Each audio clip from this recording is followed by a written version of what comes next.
ஸ்ரீமன் நாராயணீயம் 18ஆம் தசகம் பிருது அவதாரம். துருவன் மகன் அங்கனானான். துருவனின் பேரன் வேணன் என்பான். அங்கன் தன் மகன் நெறி தவறியதால் கங்குல் நீக்கக் கானகம் சென்றான். வீரமுடையான் கருணை இல்லான் ஈரமில்லா பாவியுமானான். இளவல் வேறு இல்லையாதலின் உளதோர் மார்க்கம் இதுவே என்று வேணன் தன்னை மன்னன் ஆக்கினர். தன்னை புகழ்ந்தான் வேள்விகள் கெடுத்தான். கர்வம் கொண்ட வேணன் தனக்கு அருமறை முனிவர் அறிவுரை கூறினர். தனக்கு யாரும் நிகரில்லை என்றான். நின்னை பழிக்கும் சொற்கள் பேச கடுஞ்சினம் கொண்ட சான்றோர் அவனை சுடுசொல் கொண்டே தீக்கிரையாக்கினர்.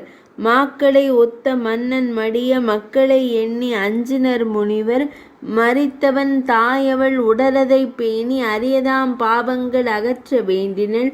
துடையினை கடைந்தனர் வினைதனை அகற்றினர். கடையனின் கரத்தில் தோன்றினை அன்றோ வேணன் கரத்தில் பிருத்துவாய் தோன்றினை. வானவர் வேதியர் தொழுது வணங்கினர்.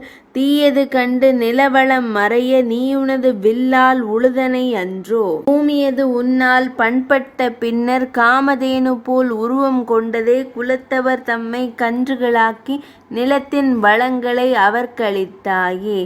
அயனும் மாலும் அரணும் நீயே நயமாய் செய்தாய் பரியின் வேள்வி. நாயகன் என்றும் நீயே ஆயினை. ஆயினும் இந்திரன் எண்ணினன் கெடுதி. குதிரை கவர்ந்தான் சமரிலே தோற்றான். மதிகெட்ட வானவர் தலைவன் தானே. விண்ணவர் கோனை வென்றதால் நின்மகன் வண்ணமாய் ஒளிர்ந்தான் விசிதாவனாய். சமரிலே தோன்றுமே சிந்தை தெரிந்திலன். அமரர்கோன் பரியினை கவர முயன்றான். நான்மறை முனிவரும் பலியிட முனைந்தார். நான்முகன் பணிந்தே செயலினை தடுத்தான்.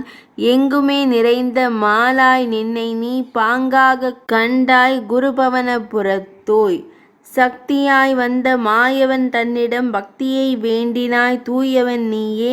கங்கை யமுனை அதன் சங்கமம் தன்னில் தங்கியே முனிவருக்கு பாடம் நடத்தினை.